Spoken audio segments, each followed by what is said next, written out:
brilliant thinker, Adele Cehrs. Thank you, Sarah.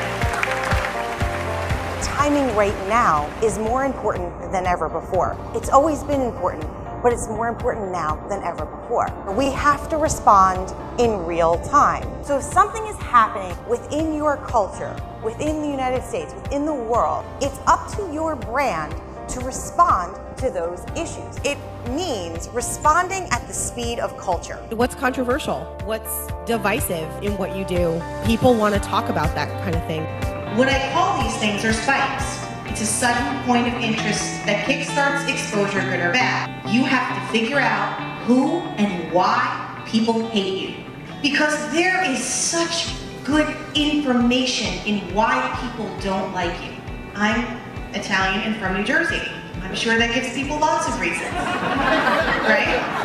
At the end of the day, why people dislike you is a really good indicator as to what you may need to change and what you as a brand can do to change and shift perceptions. I write a column for Inc. magazine, I write one for Wall Street Journal. People are talking about you. The trouble is we're not necessarily listening or responding in real time to those consumers.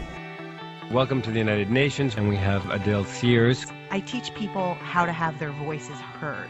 Everything is changing at such a rapid pace. Most organizations are the hero of their own story, but yet they are understanding that by telling a mistake, they're actually giving people a voice who've also made that mistake. And so as a brand, what is different than 20 years ago, 10 years ago, even 5 years ago is that wasn't the case before, right? Before, organizations needed to be perfect at every turn. The more perfect you are perceived, the more someone out there wants to prove how bad you are.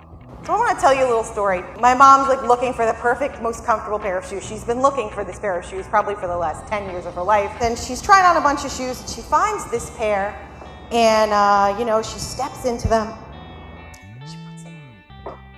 She starts walking around. They're so comfortable. I can't believe how comfortable they are. And all of a sudden, this woman, who's also shopping at Nordstrom, taps my mom on the shoulder and says, "Ma'am, those are my shoes." The point is that she would rather wear somebody else's shoes that were broken in rather than be uncomfortable with a new pair of shoes. Responding in real time is uncomfortable because you can get it wrong. But the point is you have to get comfortable being a little uncomfortable.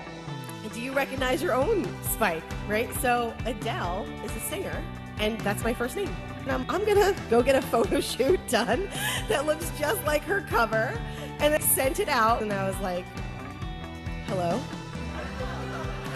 It's me, it's the other Adele. And I can tell you, I got so many great reactions from this. Clients were like, that was so creative. I'm like, all right, So, okay, I'll take it. Telling engaging stories can help you match the speed of the consumer.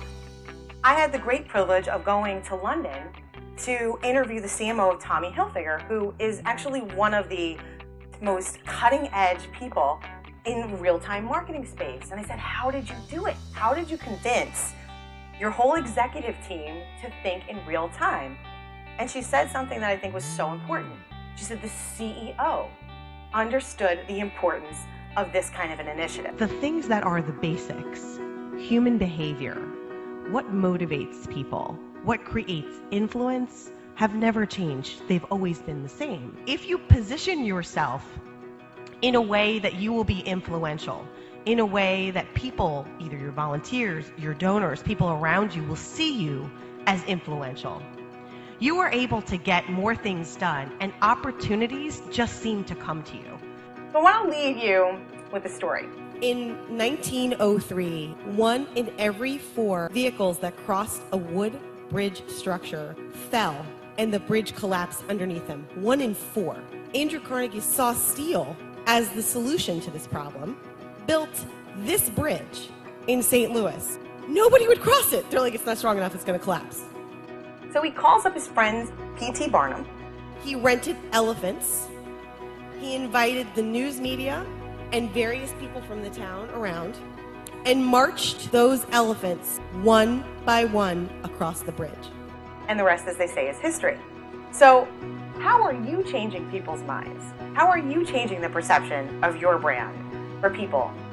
And how are you doing stuff that's creative, that's interesting, that's going to move people to think differently about what you do? You are perception changers. That is what you do for a living. You are perception changers. You are hope builders. This is what you do.